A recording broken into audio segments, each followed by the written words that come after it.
Cordial saludo, les habla Víctor Hugo Espina. En Nociones de Derecho Probatorio Penal abordaremos el tema de la prueba ilegal y la prueba ilícita, teniendo en cuenta la máxima del derecho: dame las pruebas y os daré el derecho. Principio de la necesidad de la prueba.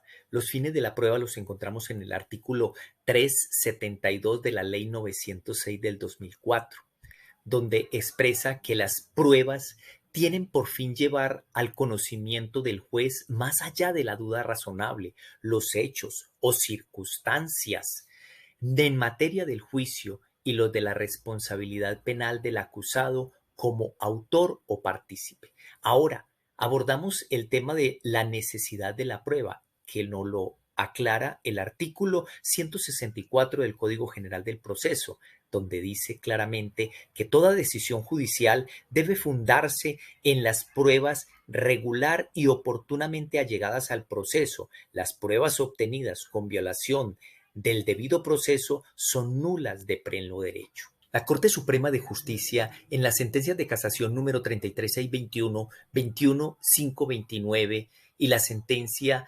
29416 y el radicado número 26836, entre otros, nos define que la prueba ilícita es aquella que se obtiene con vulneración de los derechos fundamentales de las personas. Entre ellos está la dignidad, la violación al debido proceso, la intimidad, la no incriminación, la solidaridad íntima y aquella en cuya producción, práctica o aducción se somete a las personas a torturas, tratos crueles, inhumanos o degradantes, sea cual fuere el género o especie de la prueba así obtenida. Para interpretar mejor la teoría lícita o ilícita de la prueba, vamos a tomar la teoría del árbol envenenado, que nos dice: así todo árbol bueno da fruto bueno, pero el árbol malo da fruto malo. El árbol bueno no podrá dar nunca fruto malo, ni el árbol malo dar fruto bueno.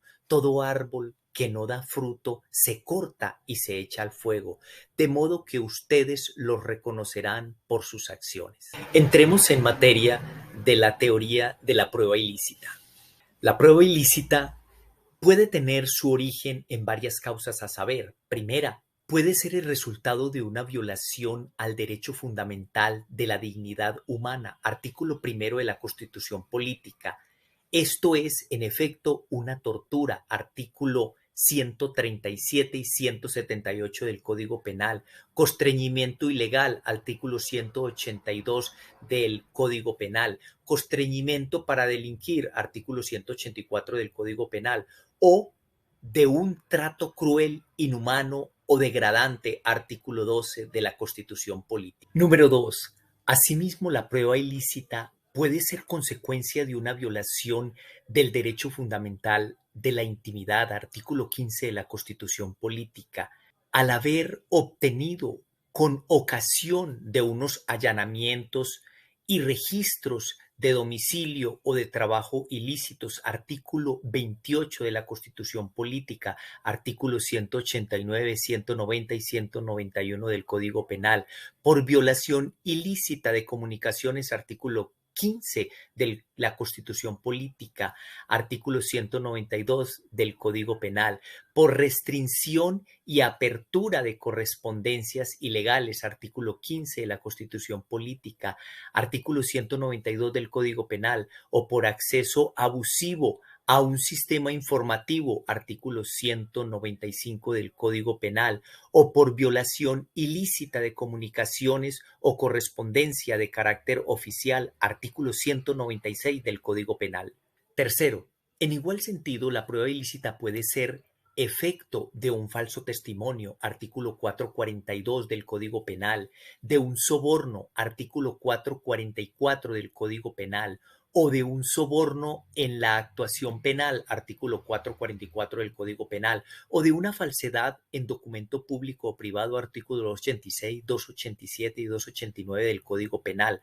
Corte Suprema de Justicia del 2008, auto del 10 de septiembre, radicado número 29152, que reza: el derecho a la inadmisión de las pruebas ilícitas es un estado de derecho una garantía procesal encausada a resguardar al individuo de esporádicos excesos de la investigación que buscan la obtención de pruebas. Ahora abordemos la teoría de la prueba ilegal. Prueba ilegal que se genera cuando en su producción, práctica o aducción se incumplen los requisitos legales esenciales. En esta eventualidad corresponde al juez determinar si el requisito legal pretermitido es esencial y discernir su proyección y trascendencia sobre el debido proceso, toda vez que la omisión de alguna formalidad insustancial por sí sola no autoriza la exclusión del medio de prueba. Corte Suprema de Justicia 2005, sentencia del 2 de marzo con el radicado número 18103. Efectos de la exclusión de las pruebas. Ahora bien, tradicionalmente se consideró que tanto la prueba ilícita como la prueba ilegal producen efectos de exclusión que no de nulidad del proceso, en el entendido de que son los medios de prueba por sí mismos considerados los que se predican nulos de pleno derecho, artículo 29 de la Carta Política, produciendo una inexistencia jurídica que incluso se transmite a los demás elementos que dependan o sean consecuencia de aquellas, a las que sólo se puedan explicarse en razón de la existencia de las excluidas. Esto lo encontramos en la Corte Suprema de Justicia, radicado 33621. En síntesis, podemos determinar que la diferencia entre la prueba ilícita y la prueba ilegal es que la prueba ilícita se deriva de la violación de los derechos fundamentales y la prueba ilegal se obtiene sin observar las formas legales para la obtención y práctica de las mismas. Ahora, en conclusiones, encontramos, primera, el ordenamiento jurídico colombiano tiene las herramientas necesarias para dar solución a los problemas que se derivan alrededor de la obtención de medios probatorios cuando estos contravienen la Constitución o la ley o cuando se obtienen en clara violación de las garantías o derechos fundamentales de quienes están sujetos y siendo juzgados. Conclusión número 2. La prueba ilegal es aquella que se construye con ausencia de alguno de los requisitos que el legislador dispuso para su asunción, mientras que la prueba ilícita es aquella que se obtiene con la violación de los derechos fundamentales, así como las garantías del enjuiciado. Tómese a modo de ejemplo las torturas o tratos crueles, inhumanos o degradantes que miembros del Estado aplicaron a una persona para lograr su confesión o la interceptación telefónica sin una orden judicial expedida por un juez de control de garantías. Tercera conclusión.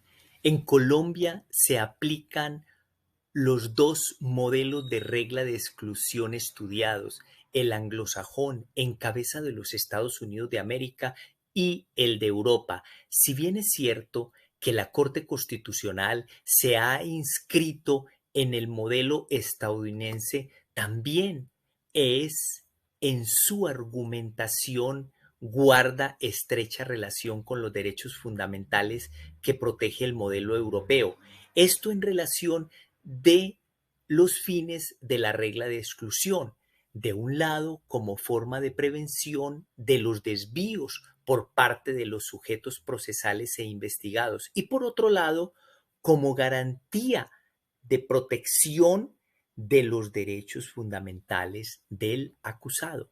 Y cuarta conclusión, los criterios de vínculo atenuado, fuente independiente y de descubrimiento inevitable son verdaderas excepciones normativas a la regla general de exclusión, ya que no se comparte la idea de que estos conceptos sean guía para el juez, sino por el contrario son argumentaciones encaminadas a tumbar ese revestimiento de ilegalidad o ilicitud del medio probatorio. Así llegamos al fin de estas nociones de derecho probatorio penal en la prueba ilegal y la prueba ilícita, basados en la máxima del derecho, dame las pruebas y te daré el derecho.